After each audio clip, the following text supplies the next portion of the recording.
Welcome to the World History 1 lecture series. At the end of each slide there will be a 10-second delay. Use this time to pause the presentation and complete your notes. When you are done, push play and you will move forward. This lecture will begin in 5 seconds.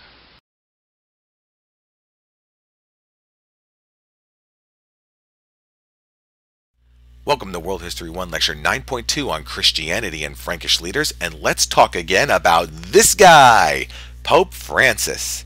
He's the leader of a religious group that can directly trace their history back to this guy, Jesus Christ, the founder of Christianity, and we call that group the Roman Catholic Church. Today, there are 1.1 billion Catholics in the world. Pope Francis is a very powerful person. But what power does this Pope have as the leader of the Catholic Church? And were popes always in control of the Church? More importantly, historically, were popes once more powerful than this Pope is now? Well, today we're going to answer these questions. And with that said, let's go to the next slide.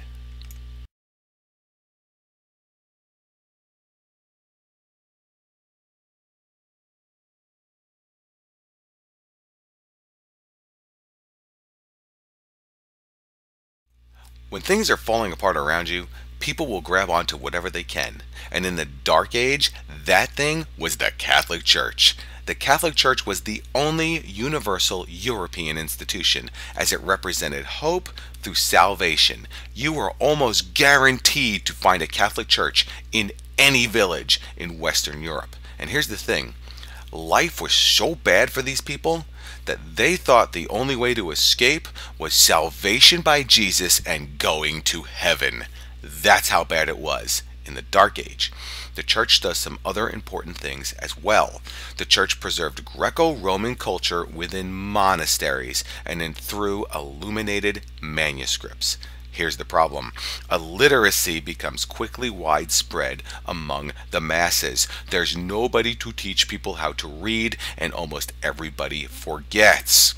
Christian monks are in these fortified buildings called monasteries. They are grabbing as much information as they can before it all becomes lost, and they are translating it not just into Latin, but into pictures. This is an example. It's called the Book of Hours. You don't just read this book, you look at the pictures. Also, church missionaries preserve the Latin alphabet through Christian teachings. Latin survives because everything is being translated from Greek into Latin. And finally, the church served the social and religious needs of all people within their parishes. In other words, everyday life is tied to the church. Go to the next slide.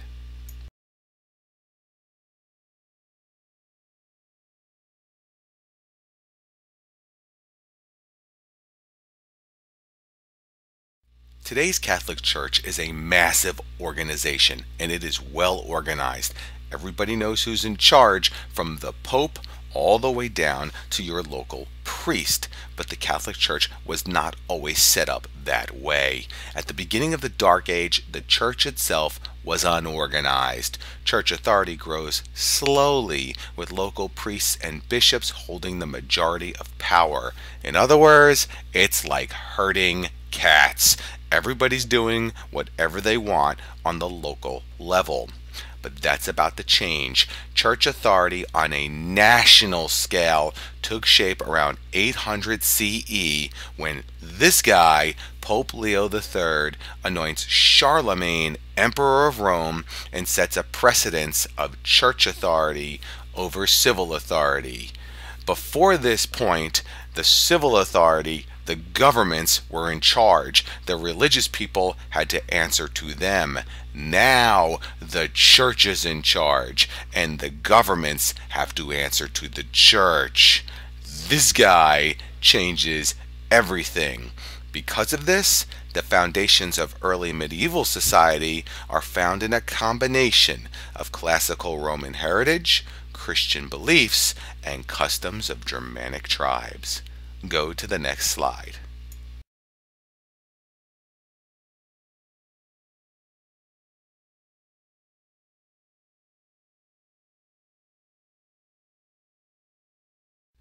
Now that we've talked about the church, let's talk about Franks. Not those Franks, the Germanic Franks. There are two important leaders of the Franks in the Dark Age, and this is the start of the bridge between the classical and modern eras. The Franks are first led by Clovis from 481 to 511 CE, who unites the tribes in Gaul and converts them to Christianity. Clovis is the first Frankish king to get all of these smaller tribes together and make one Frankish tribe. Then there's Charles Martel. My name is Charles Martel, and my greatest achievement was stopping the Muslim advance into Europe. We already learned about this guy. Charles Martel led the Franks in the Battle of Tours, 732 CE, and defeats the advancing Muslims. Those were Moors, thus securing Christianity as Europe's dominant religion. Without the Battle of Tours, the church would not become as powerful as it does during the Middle Ages. Go to the next slide.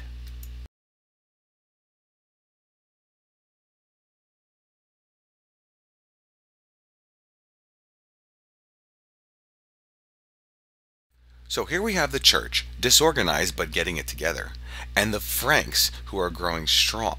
At some point, these two groups are going to get together and take over. And the person who's going to make this happen is Charlemagne. Charlemagne was the king of the Franks from 768 to 800 CE. And as king, he worked to unite all Germanic people into one kingdom and convert them to Christianity through warfare. We call it forced conversions. You're going to convert or die. He goes to all the Germanic tribes and says, you're going to join me and you're going to pray to Jesus Christ. The church is good with this. In fact, Charlemagne did a lot of dirty work for Pope Leo III while he completed his mission. Pope Leo is going to reward Charlemagne for everything he did for the church. Pope Leo III crowned Charlemagne the, quote, Emperor of Rome, unquote, in 800 CE as a reward for his service to the Pope. In other words, the Pope was so powerful at this point that he decided who would be in charge of an empire. That is a lot of power. Go to the next slide.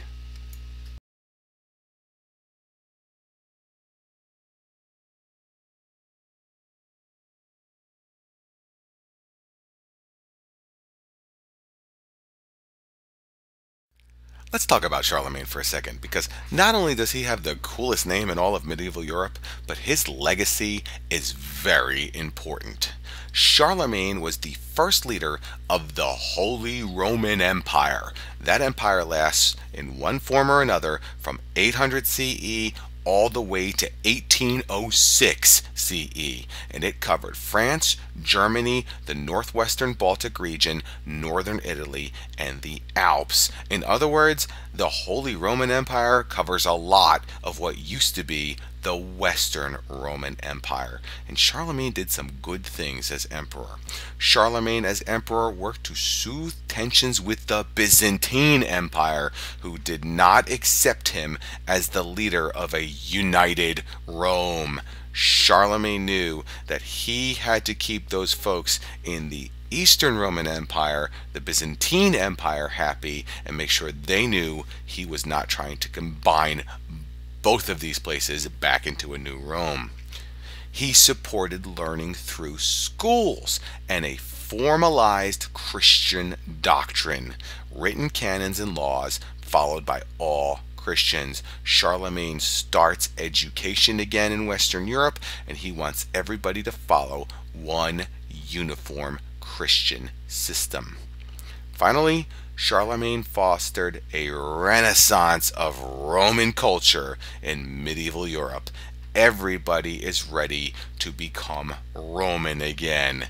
Charlemagne is the father of Europe. The question is, will it last? That's it for this lecture, and I look forward to seeing you in class.